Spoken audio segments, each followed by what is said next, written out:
jauh dari pintu secepat dia bisa tanpa menumpahkan makanan di nampan.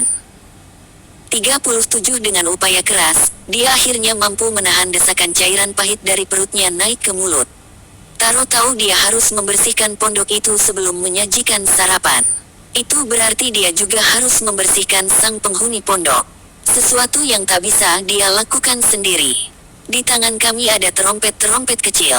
Kami saling berbisik melalui terompet itu. Tuanku, hamba akan segera kembali. Harap tenangkan diri Anda. Pada kenyataannya, suara itu memang terdengar tenang meski jelas tanda ketidakwarasan dari kata-kata yang terucap. Kami saling mendengar dengan jelas, meski kami terpisah bermil-mil jauhnya. Taro dengan cepat kembali ke dapur. Air, lap, katanya kepada Mune dan Yoshi. Demi Buddha yang penuh kasih, kata Yoshi, jangan bilang kalau dia telah mengori ruangannya lagi. Taro berkata singkat, buka jubahmu, pakai saja celana dalam. Tidak ada gunanya mengori jubah kita juga, sembari membuka jubah, melipatnya rapi dan menaruhnya di rak. 38 Saat mereka bertiga telah melalui kebun dan bisa melihat gubuk itu, Taro dengan kaget menyadari bahwa tadi dia lupa menutup pintu gubuk. Dua temannya langsung berhenti mendadak ketika melihat pintu terbuka. Apa kamu tak mengunci pintu saat pergi tadi? Tanya Mune. Kita harus mencari bantuan tambahan, Yoshi berkata dengan gugup. Taro berkata, tunggu di sini. Lalu, dengan penuh kehati-hatian, dia mendekat pintu gubuk. Dia tidak hanya membiarkan pintu terbuka, tetapi karena bau yang sangat menyengat dia juga lupa untuk melongok ke dalam sebelum mencari bantuan. Tidak mungkin orang yang mereka jaga bisa membuka semua ikatan yang memasungnya. Setelah kecelakaan dengan Jioji kemarin, mereka tidak hanya mengikat tangan dan kaki Lord Shigeru erat-erat, mereka juga memasungnya dengan 4 tali yang diikatkan ke 4 dinding pondok. Shigeru tidak mungkin bergerak lebih dari 30 cm ke arah manapun karena keempat tali itu membatasi geraknya. Namun, tetap saja Taro bertanggung jawab untuk memastikannya. Aroma busuk masih menguat dari dalam gubuk, tetapi kini Taro terlalu khawatir sehingga tidak memperdulikannya.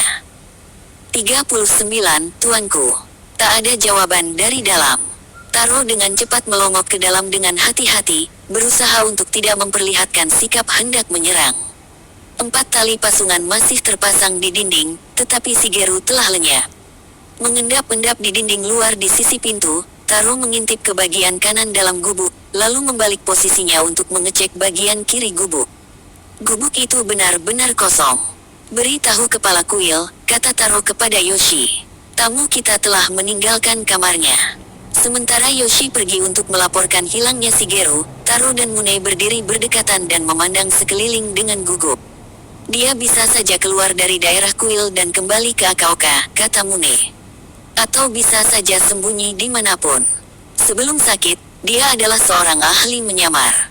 Dia bisa saja di lapangan bersama selusin kuda dan pasukan kavaleri, tetapi kita tak melihatnya.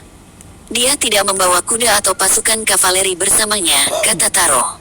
Maksudku, tukas Mune, bukan berarti dia memang membawa pasukan kavaleri, tetapi dia bisa saja menyamar. 40 sebagai pasukan kavaleri dan kita tetap tidak tahu dia di mana. Apalagi kalau sendirian, dia akan lebih mudah meloloskan diri dari pengawasan kita. Sayangnya, Taro tidak bisa menjawab karena 2 hal. Pertama, karena dia melihat pandangan Mune yang terkejut dan penuh ketakutan, bukan ke arah Taro melainkan ke belakang bahunya. Kedua, tiba-tiba Taro pingsan akibat hantaman batu sekepalan tangan di bagian belakang kepalanya. Ketika Taro sadar dari pingsan, dia melihat Sohaku sedang merawat luka Mune, salah satu matanya membengkak hingga menutup. Dengan satu mata yang lain, Mune memandang jengkel ke arah Taro. Mune berkata, kamu salah. Lord Shigeru masih ada di dalam gubuk. Bagaimana mungkin? Aku sudah melihat ke segala arah dan tak seorang pun di dalam.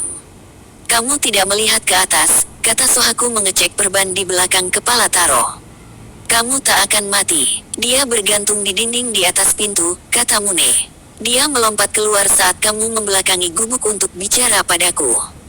41, benar-benar tak termaafkan, tuanku, Taro berkata sambil membungkukkan wajahnya ke tanah serendah mungkin. Namun, Sohaku mencegahnya. Tenangkan dirimu, katanya ringan. Anggap saja ini adalah pelajaran berharga. Selama 20 tahun, Lord Shigeru menjadi kepala instruktur bela diri di klan kita. Bukan suatu hal memalukan jika kamu kalah darinya.